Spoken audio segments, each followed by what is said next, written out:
Hello বন্ধুরা, কেমন আছো সবাই? সেনজিতাস ব্লগে তোমাদের স্বাগত। আবারও একটা নতুন দিনের সূচনা। তার সাথে সাথে রোদের তাপমাত্রাও বাড়তে থাকছে।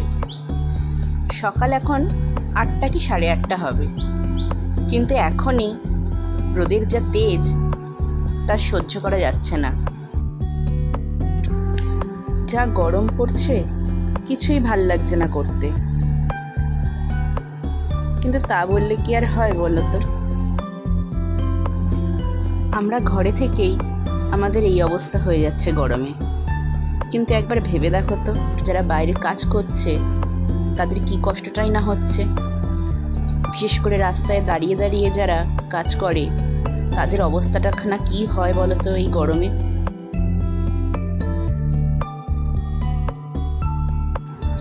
এখন আমি পরোটা বেলছি। ওদিকে আলুর তরকারি হয়ে গেছে, সাদা আলুর তরকারি, টকটক করে পরোটা দিয়ে খেতে বেশ ভালোই লাগে।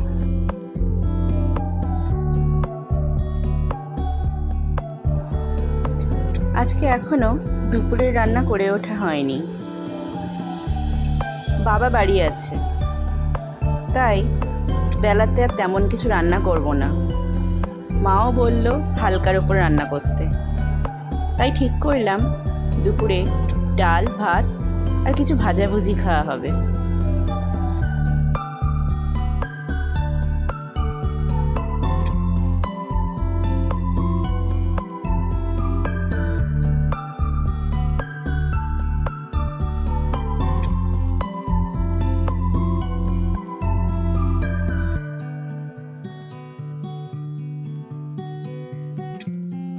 এই যে দেখছো, পরোটা আর গরম গরম সাদা আলুর তরকারি। আলুগুলোকে কেটে নিয়ে সব কিছু একসঙ্গে ফোড়ন দিয়ে একটা সিটি মারলেই তরকারি রেডি। ব্যাস, চটজলদি রান্না। আর এদিকে ঋষু মশাই উঠে গাছে জল দিচ্ছে। এটা ওনার রোজের ডিউটি। আসলে মাই ওকে বলেছে, এই গাছে জল দেওয়ার দায়িত্ব তোর, তুই দিলে এই গাছ জল পাবে, নয়তো নয়। তাই ও প্রতিদিন মনে করে এই গাছটাতে জল দেয়।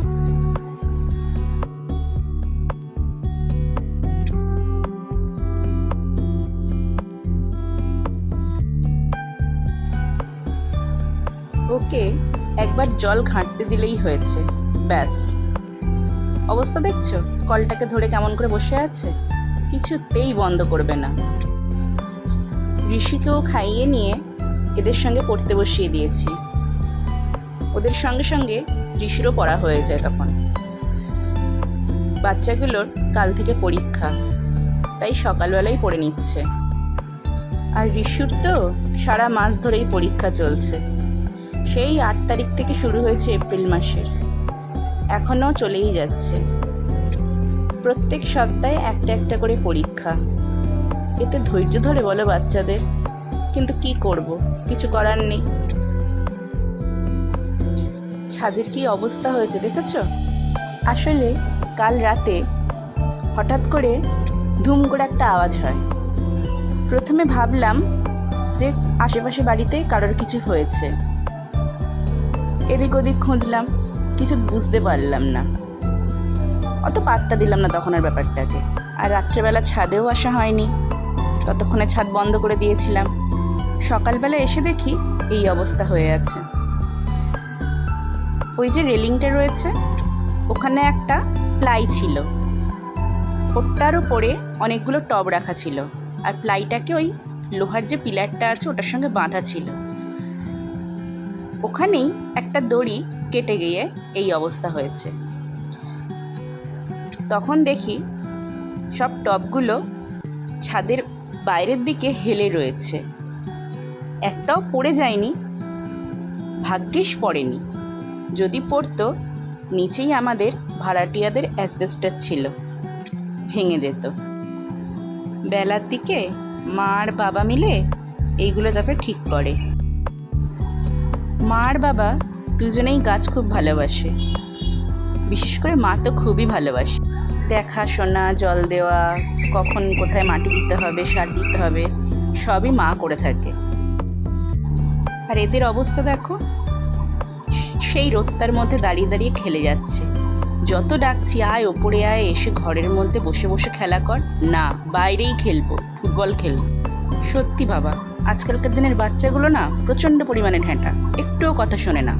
আমার ছেলেটা তো মহা ঢ্যাঁটা, বিন্দুমাত্র কথা শুনতে চায় না।